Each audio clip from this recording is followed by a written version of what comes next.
Hello students, hope you all are well. So आज हम resistance के जो प्रीवियस क्लास में हमने रेजिस्टेंस के बारे में डिस्कस किया था, combination of resistances, how resistances are connected in series and parallel and what was their performance, उनका क्या परफॉर्मेंस था, उनकी क्या वर्किंग था अगर वो सीरीज और पैरेलल में कनेक्ट होते हैं, उनका आर इक्विवेलेंट कैसे हमने फाइंड आउट किया था, उसके बारे में मैं आपको यहाँ पर थोड़ा सा पहले प्रीवियस वाला टॉपिक हम रिवाइज करेंगे. आफ्टर दैट हम उसके थोड़ा सा बेसिक कंसेप्ट को समझेंगे कि why the terms like the resistors are connected in series, so the equivalent resistance will be the sum of the all resistances and the if अगर पैरेलल में कनेक्ट है रेजिस्टेंस तो हम क्यों उनके 1 upon r equal to 1 upon r one plus 1 upon r two चीजें perform कर रहे थे रेजिस्टेंस के लिए. ठीक है. सो हियर मैं यहां पर लिखने जा रहा हूं, आप ध्यान से देखेंगे. Combination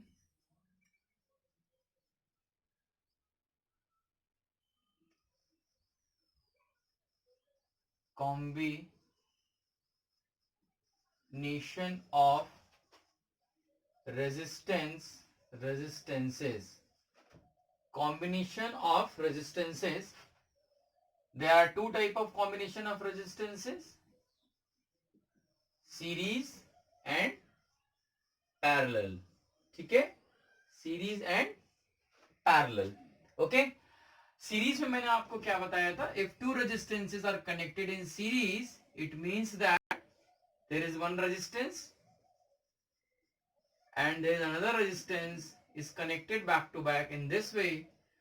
So the equivalent resistance will be R1 plus R2.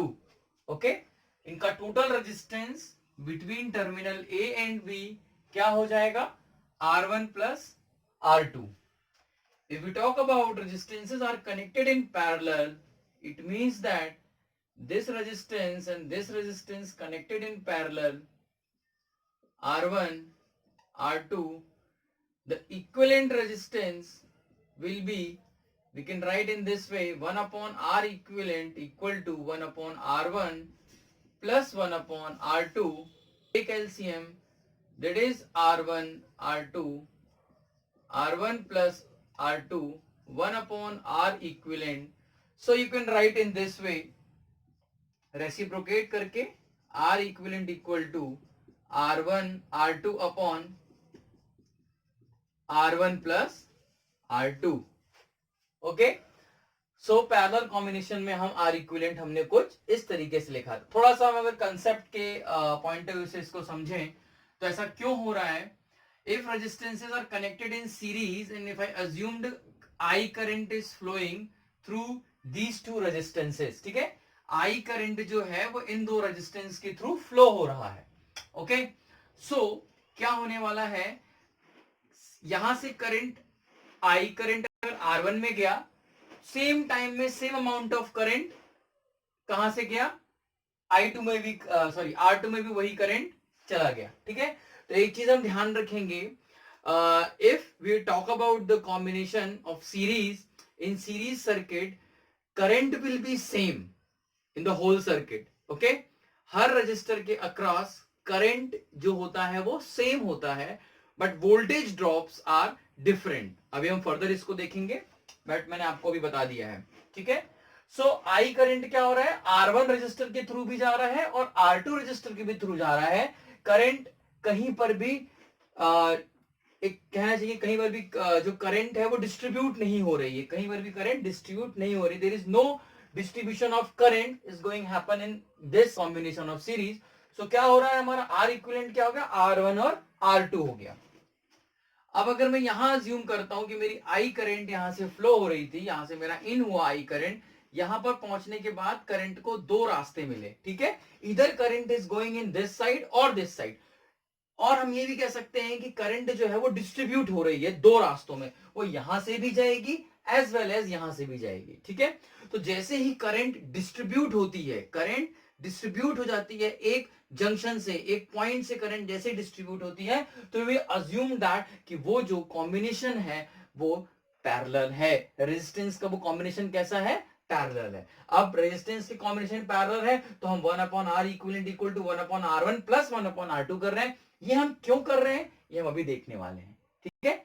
So 1/R equivalent we take LCM R1 R2, R1 plus R2 reciprocate करते हैं तो R1 into R2 upon R1 plus R2। ये दो रेजिस्टेंस की बात है। अगर कोई मुझसे कहता है नहीं सर मुझे 3 रेजिस्टेंस के बारे में बताना है, मुझे 4 रेजिस्टेंस, आप n नंबर ऑफ रेजिस्टेंस के बारे में सेम चीज कह सकते हैं।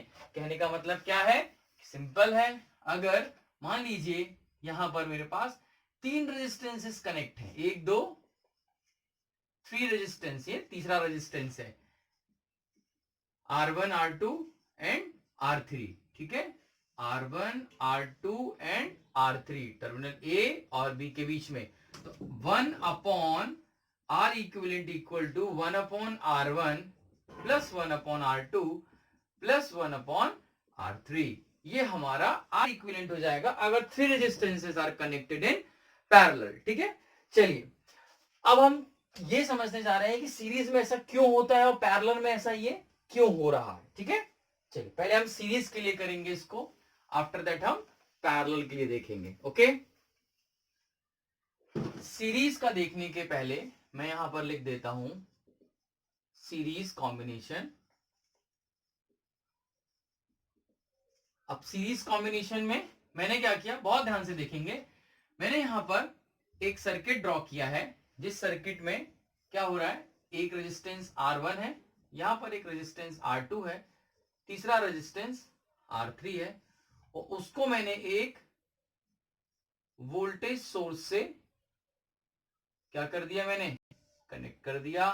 ये मेरा वोल्टेज सोर्स V है, प्लस टर्मिनल माइनस टर्मिनल, ठीक है, टर्मिनल्स हैं ये रेजिस्टेंस के, ये R1 सिस R2 और ये R3 है। इस पर्टिकुलर रेजिस्टेंस R1 के अक्रॉस जो वोल्टेज ड्रॉप है, आई अज्यूम कि वो V1 है, एंड इस रेजिस्टेंस के अक्रॉस वोल्टेज ड्रॉप क्या है, क्या होने वाला है मेरा V2, और इसमें वोल्टेज ड्रॉप V3, ठीक है। ऐसा मैंने क्यों किया, देखिए अगर मैं यहां से अज्यूम करता हूं कि मेरी यहां से I करंट फ्लो हो रही है, ठीक है, क्या हो रहा है, I करंट इस वोल्टेज सोर्स के थ्रू, एक मैंने सपोज यहां पर स्विच भी लगा देता हूं मैं, अब क्या हो रहा है, I करंट यहां से फ्लो हुआ। अब जैसे ही I करंट इस पर्टिकुलर रजिस्टर में एंटर करता है, ठीक है, तो इस R1 के थ्रू भी I करंट जा रहा है, R1 R2 R3 तीनों के थ्रू क्या हो रहा है, करंट I फ्लो हो रही है। करंट में कोई चेंज नहीं हो रहा है, करंट में कोई चेंज नहीं हो रहा, there is no change in current, okay. Current कहीं पर भी डिस्ट्रीब्यूट नहीं हो रही है, करंट एक पाथ को फॉलो कर रही है। After passing R1 it comes to R2 then R3 and then completing the whole circuit, और वो करंट यहां से फ्लो हो रही है। बट वोल्टेज ड्रॉप का मतलब होता है पर्टिकुलर रेजिस्टेंस के अक्रॉस कितना ड्रॉप हो गया वोल्टेज, कितना वोल्टेज गिर गया, या अगर हम इन सिंपल वे में कहें तो what is the voltage drop across R1, what is the voltage drop across R2, what is the voltage drop across R3। तो जो वोल्टेजेस हैं ईच रेजिस्टर के अक्रॉस वो डिफरेंट है, ठीक है। जैसे हम न्यूमेरिकल्स में आएंगे तो वो हमारा डाउट और क्लियर हो जाएगा कि वो ऐसा क्यों होता है, ओके। तो अभी according to Kirchhoff's voltage law, ठीक है, अभी किरचॉफ्स वोल्टेज लॉ हमारे 10th स्टैंडर्ड में नहीं है, फर्दर हम जब हायर क्लास में जाएंगे तब हमें किरचॉफ्स वोल्टेज लॉ मिलने वाला है। बट फिर भी अगर हम बिल्कुल बेसिक पे समझे किरचॉफ्स वोल्टेज लॉ क्या है, तो किरचॉफ्स वोल्टेज लॉ ने ये बोला कि आपके सर्किट में आप जितना सप्लाई वोल्टेज दे रहे हो, ठीक है, आपका ये सप्लाई वोल्टेज है, सपोज आपने 100 वोल्ट का सप्लाई वोल्टेज दिया है, तो this 100 volt will be equal to sum of the all voltage drop across each resistor. हर एक रजिस्टर के अक्रॉस आप जितना वोल्टेज ड्रॉप कर रहे हो उन सबका सम किसके बराबर होने वाला है, इस वोल्टेज सप्लाई के बराबर होने वाला है। तो हम इसको कुछ इस तरीके से भी लिख सकते हैं, कैपिटल V इक्वल टू, बहुत ध्यान से देखेंगे, capital V equal to sum of V1 plus V2 plus V3 के बराबर होने वाला है, ठीक है। नाउ किसी भी सर्किट में अभी हमने जैसे प्रीवियस क्लास में भी देखा था कि जो वोल्टेज होता है डायरेक्टली प्रोपोर्शनल होता है करंट के। अगर आप किसी भी सर्किट में सप्लाई वोल्टेज बढ़ाते जाएंगे तो क्या होगा, जो उस सेल या फिर उस बैटरी में जो एक स्टोर्ड एनर्जी है वो ज्यादा फोर्स अप्लाई करेगा। जितना ज्यादा फोर्स अप्लाई करेगा उतने नंबर ऑफ इलेक्ट्रॉन्स मूव होंगे। जितने ज्यादा इलेक्ट्रॉन मूव होंगे उतनी ज्यादा नंबर ऑफ चार्जेस मूव होंगे, और जितना चार्जेस मूव होंगे हमारी करंट उतनी ज्यादा बढ़ेगी। इट मींस दैट जितना वोल्टेज बढ़ाएंगे उतनी ही करंट बढ़ेगी। बट ओम्स लॉ ने इसको, इस प्रोपोर्शनलिटी कांस्टेंट को हटाने के लिए यहां पर हमने एक प्रोपोर्शनलिटी कांस्टेंट लगाया, दैट इज आर। यही आर जो है वो रेजिस्टेंस है। क्या है वो? रेजिस्टेंस है, जिसे हम ओम, इसकी एसआई यूनिट क्या है? ओम है। ओके, सो अगर हम यहां पर कुछ ऐसे लिख लें I equal to v upon r, तो ये क्लियरली दिख रहा है। देखिए रेजिस्टेंस मैंने क्या आपको डेफिनेशन दिया था? रेजिस्टेंस वो होता है जो करंट को फ्लो होने में अपोज करता, उसको रोकता है। ठीक है, एक तरीके का हर्डल क्रिएट करता है। तो अगर जिस तरीके से अगर हम रेजिस्टेंस की वैल्यू बढ़ाएंगे, अगर हम रेजिस्टेंस की वैल्यू को इंक्रीज करेंगे, तो हमारी ऑब्वियसली हमारी करंट क्या होगी? कम हो जाएगी। ऑब्वियसली हमारी करंट क्या होगी? कम हो जाएगी। तो ये जो करंट है वो किस पे डिपेंड कर रही है? वोल्टेज पर भी डिपेंड कर रही है, एज वेल एज इस रेजिस्टेंस पे भी डिपेंड कर रही है। ठीक है, तो जैसे अगर हमने रेजिस्टेंस की वैल्यू को डिक्रीज किया तो हमारी करंट इंक्रीज हो जाएगी। ठीक है, क्लियर? तो अगर मैं अगेन हम अपने वापस टॉपिक में आते हैं, तो मैंने क्या लिखा है? कैपिटल वी, जो सप्लाई वोल्टेज कैपिटल वी है, वो किसके इक्वल है? Sum of the all voltage drop across each resistor. So V equal to V1 plus V2 plus V3। Now यहां देखेंगे कैपिटल V को मैं लिख देता हूं V इक्वल टू क्या है? IR। मैंने यहां पर लिख दिया capital I capital R। Now V1 की बात करते हैं, यहां पर आते हैं V1। यहां पर करंट कौन सा आ रहा है? I आ रहा है। ठीक है, सभी में I करंट जा रहा है। ठीक, तो क्या हो रहा है? V equal to IR। तो मैं यहां पर लिख देता हूं, मैंने क्या बोला? सीरीज में करंट सेम होती है। तो I रेजिस्टेंस कितना है? R1 plus I R2 plus I R3। ठीक है, I R1 plus I R2 plus I R3। Take I common, मैंने I कॉमन ले लिया, तो मेरा क्या बच रहा है? R1 plus R2 plus R3। I से I cancel, capital R equal to R1 plus R2 plus R3। This capital R we can say that R equivalent. आया समझ में? तो R इक्विवेलेंट क्या हो रहा है? R1 plus R2 plus R3। फिर से रिपीट करेंगे, मैं फिर से रिपीट कर रहा हूं, ध्यान देंगे। In series the current will be same across each resistors, but voltage drop across each resistors will be different, and sum of the all voltage drop across each resistor will be equal to the supply voltage. Whatever the supply voltage you are giving to the circuit is equal to that. That is your Kirchhoff's voltage law. Okay, इसको हम KVLB बोलते हैं, Kirchhoff's voltage law. Clear? चलिए अब हम इसको आप pause करेंगे, नोट डाउन करेंगे। जैसे मैंने आपको बोला था, ऐसा क्यों होता है कि सीरीज में हम ऐसे लिखते हैं रेजिस्टेंस को R1 plus R2 plus R3। So that is the basic reason कि ये क्यों लिखा जाता है। ठीक है, चलिए नेक्स्ट हम देखने वाले हैं पैरेलल कॉम्बिनेशन का ही सेम फंडा। ठीक है, कि पैरेलल कॉम्बिनेशन में हम 1 upon R1 1 upon R equivalent equal to 1 upon R1 plus 1 upon R2 हम क्यों लिखते हैं। ठीक है, so now next combination is what? Parallel combination. Parallel combination बहुत ध्यान से देखेंगे पैरेलल कॉम्बिनेशन को। ठीक है, मैंने क्या किया कि यहां पर एक रेजिस्टेंस लिया मैंने R1, दूसरा रेजिस्टेंस ले रहा हूं R2, तीसरा रेजिस्टेंस ले लिया मैंने R3। It is your R1 R2 and R3, the terminal A and terminal B। ठीक है, अब इन दोनों पॉइंट्स को मैंने इसको भी मिटा देता हूं, मैंने किससे कनेक्ट कर दिया? एक वोल्टेज सोर्स से कनेक्ट कर दिया यूजिंग अ स्विच। ये ऑन है स्विच। ठीक है, ये प्लस ये माइनस। बहुत ध्यान से देखेंगे। देखिए इस प्लस टर्मिनल से यहां से एक करंट रिलीज हुआ, ठीक है, आई करंट यहां से फ्लो होना स्टार्ट हुआ। अब जैसे ही आई करंट इस नोड पर पहुंच रहा है, इस पॉइंट पर पहुंच रहा है, पहुंचने के बाद करंट के को आगे फ्लो करने के लिए करंट के पास तीन रास्ते हैं। करंट के पास कितने रास्ते हो गए अब?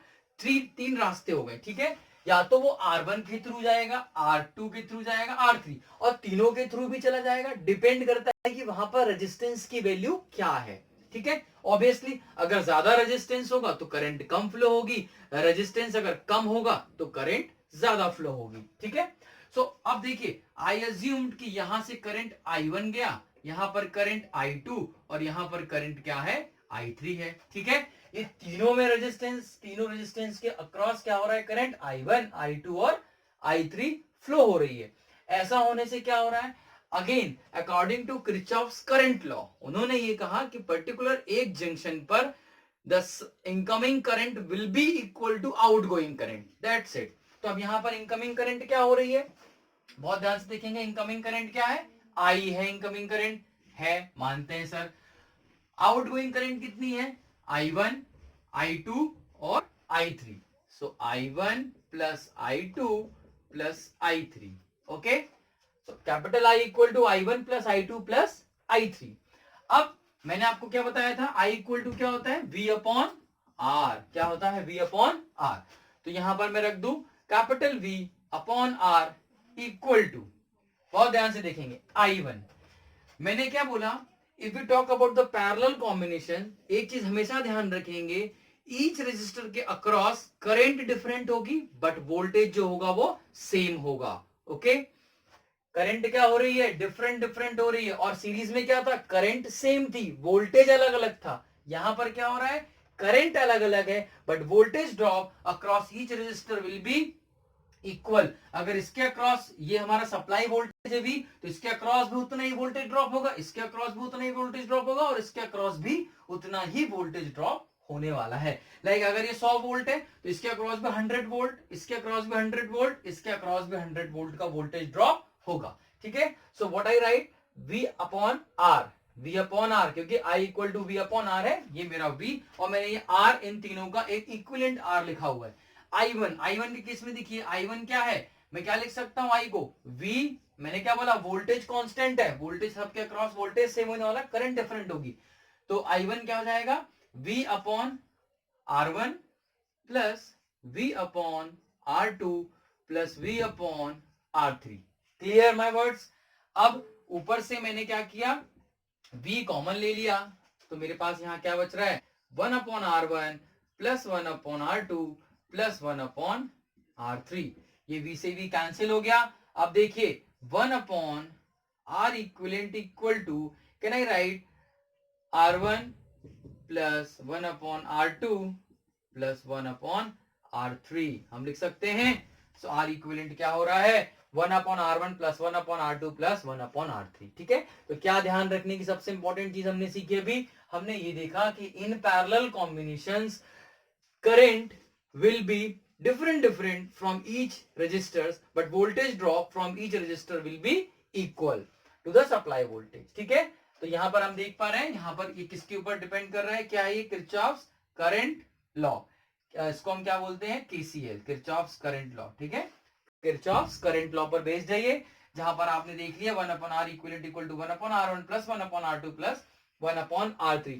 प्रीवियस ईयर के अगर आप क्वेश्चंस पेपर देखेंगे क्लास 10th के, तो यू विल डेफिनेटली फाइंड इनके बेसिस पे भी आपको क्वेश्चंस पूछा गया है, ठीक है। तो आपका ये कंसेप्ट जो है ये क्लियर होना चाहिए कि ऐसा क्यों हो रहा है। अगर हम सीरीज की बात किए थे तो वहां पर किरचॉफ्स वोल्टेज लॉ वर्क हुआ था। किरचॉफ्स वोल्टेज लॉ के अकॉर्डिंग क्या था? Voltage drop across each resistors will be equal to, इनका सबका sum will be equal to the supply voltage, क्योंकि सीरीज में क्या हो रहा था? सीरीज में हमारा करंट सेम था, voltage drop across each resistors will be different. And parallel के केस में क्या है? Current through each resistor will be different and voltage drop from each resistor will be same, ठीक है। So on the basis of that we understood the thing कि यहां पर क्या हो रहा है। नेक्स्ट वीडियो में हम देखने वाले हैं बहुत सारे numericals on the basis of this series and parallel combinations. Thank you so much.